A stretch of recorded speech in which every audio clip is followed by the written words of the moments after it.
জাতীয় প্রেস ক্লাবের সামনে সারা দেশ থেকে আসা নার্সদের মহাসমাবেশ অনুষ্ঠিত হচ্ছে। ৪৮ বছরের ঐতিহ্য ও অগ্রগতির স্বতন্ত্র নার্সিং প্রশাসন নার্সিং ও মিডওয়াইফারি অধিদপ্তরকে বিলুপ্ত করে ভিন্ন অধিদপ্তর একীভূতকরণের অপচেষ্টার প্রতিবাদে এবং আশ্বাস প্রদানের 14 মাসও বাস্তবায়ন না হওয়ার দাবিগুলো বাস্তবায়নের দাবিতে কিন্তু নার্স ও মিডওয়াইফ মহাসমাবেশ অনুষ্ঠিত হচ্ছে জাতীয় প্রেস ক্লাবের সামনে, তেমনটি কিন্তু আমরা দেখতে পাচ্ছি। এবং আমরা যেটি দেখতে পাচ্ছি, সারা দেশ থেকে আসা নার্সরা তারা কিন্তু জাতীয় প্রেস ক্লাবের সামনে এসে বসে পড়েছেন এবং তারা বলছেন যে তাদের এর আগে যে আশ্বাস দেওয়া হয়েছিল, তাদের দাবি দেওয়ার লক্ষ্যে তাদের যে আশ্বাসগুলো দেওয়া হয়েছিল সেই আশ্বাসগুলো পূরণ না হবার কারণে কিন্তু তারা এই মুহূর্তে জাতীয় প্রেস ক্লাবের সামনে এসেছেন এবং তারা বলছেন যে তাদের দাবি বাস্তবায়ন না হলে তারা কিন্তু এখানে অবস্থান করবেন এবং দাবি বাস্তবায়ন না হলে পরবর্তীতে তাদের আরও কঠোর কর্মসূচিতে যাবেন, এমনটি কিন্তু জানাচ্ছেন নার্সরা। এবং আপনাদেরকে যেমনটি দেখাচ্ছিলাম, নার্সরা এসেছেন এবং এর আগেও তারা কিন্তু বিভিন্ন সময় আন্দোলনে জাতীয় প্রেস ক্লাব সহ কেন্দ্রীয় শহীদ মিনারে আন্দোলন করেছেন এবং তারা বলছিলেন যে তাদের দাবি বাস্তবায়ন হয়নি। আজকে তারা আবারও নতুন করে যে মহাসমাবেশ ডেকেছেন, এই মহাসমাবেশের মাধ্যমে তারা চাচ্ছেন যে তাদের যে দাবিগুলো রয়েছে সে দাবিগুলো অতি সত্বর যাতে করে মেনে নেওয়া হয়, এমন কথা কিন্তু তারা বলছেন। এবং আরেকটি বিষয় তারা বলছেন যে যদি দাবি মেনে নেওয়া না হয় তাহলে তারা আবারও হয়তো বা কঠোর কর্মসূচি। একটু বলবেন আপনারা কেন আজকে মহাসমাবেশ করছেন? এর আগেও আপনাদের আন্দোলন হয়েছিল, কি দাবি আপনাদের?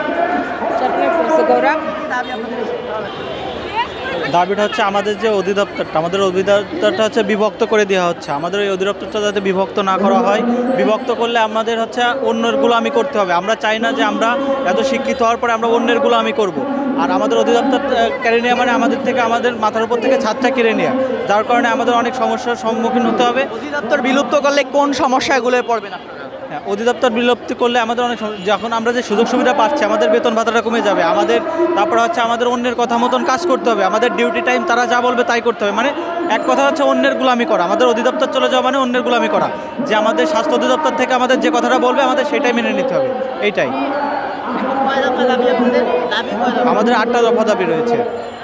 দর্শক, দেখাচ্ছিলাম জাতীয় প্রেস ক্লাবের সামনে নার্সরা এসে বসে পড়েছেন এবং তারা বলছেন যে তাদের দাবি যদি বাস্তবায়ন না হয় তাহলে তারা পরবর্তীতে আরও কঠোর কর্মসূচির মতো কিছু ঘোষণা করতে যাবেন, এমনটি কিন্তু তারা বলছেন। সব মিলিয়ে এই মুহূর্তে জাতীয় প্রেস ক্লাবের সামনে সারা দেশ থেকে আসা কয়েক হাজার নার্স এখানে অবস্থান করছেন তাদের দাবি দেওয়ার লক্ষ্যে।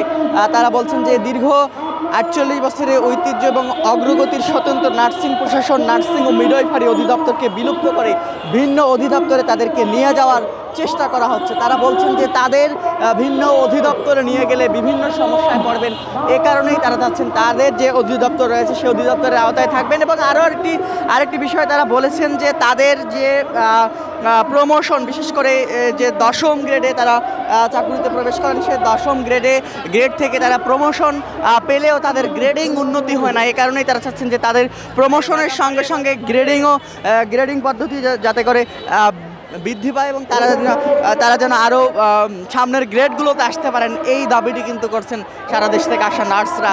তো এই ছিল জাতীয় প্রেস ক্লাবের সামনে থেকে নার্সদের মহাসমাবেশের সর্বশেষ পরিস্থিতি।